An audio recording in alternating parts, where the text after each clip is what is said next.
Jean Z disait « On apprend aux enfants à lire, à écrire et à compter, mais on ne leur apprend pas à parler ».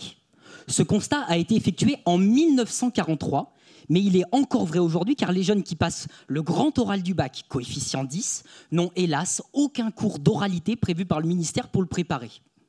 Cela s'explique parce que l'école, elle est scripto-centrée, c'est-à-dire axée historiquement sur l'écriture. Sans l'oralité, l'école est alors un peu déséquilibrée et ne permet pas à tous les jeunes de réussir, comme l'a très bien montré Bourdieu dans Les Héritiers. Pour répondre à ce problème, j'expérimente, en tant qu'entrepreneur, des projets innovants afin de définir ce que pourrait être une éducation à l'oralité au lycée. Et en tant que chercheur, j'analyse les potentialités de ce chemin de l'oralité que je vous propose ensemble de découvrir. Ce chemin d'oralité vous mènera d'abord à la rencontre de vous-même, car il pousse au dépassement de soi. Il permet d'élargir sa zone de confort, de dépasser sa timidité, d'être plus à l'aise à l'oral, comme l'a fait par exemple un de mes élèves, Victor, terriblement timide en classe de seconde, devenu finaliste d'un concours d'éloquence en terminale. Il permet donc de gagner en liberté, celle de pouvoir oser, un peu comme un hypersensible qui participerait à ma thèse en 180 secondes, vous imaginez ? Ce chemin au cœur de soi peut devenir également un pont vers vos réussites. Avec l'oralité, vous allez développer des compétences transversales comme l'argumentation ou la rhétorique qui permettent aussi bien de réussir un entretien d'embauche, de négocier un prêt à la banque que d'avoir de la répartie.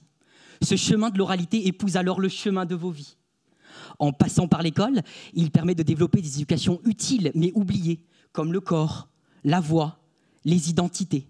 Je me souviens personnellement de Reda, un de mes élèves qui avait un bégaiement et qui a fait de son bégaiement non pas un obstacle à sa parole, mais bien une force, une signature vocale. Ou même de Charline, un cas d'étude dans ma thèse, qui a appris à accepter son corps. Ce sentier, évidemment, est également une sociabilité, car vous n'êtes pas seul sur ce sentier.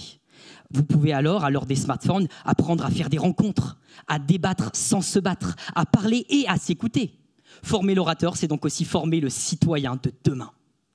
Avec l'oralité, on peut aussi se poser des questions et se prendre du recul, en quelque sorte, sur cette question de l'oralité. Et on peut se demander où ces sentiers d'oralité vont-ils mener l'école. Avec l'oralité, l'élève plus actif s'instruit à l'école de la vie. Avec l'oralité, l'école lutte contre les inégalités en favorisant les intelligences multiples. Avec l'oralité, l'école favorise le débat et la langue française, l'esprit critique et l'empathie. Merci, car ce soir, l'écriture de ma thèse est devenue, grâce à vous, de l'oralité, médiatisée et vulgarisée. Comme quoi, écriture et oralité, il faut les associer. Et si c'était ça, l'école de demain ?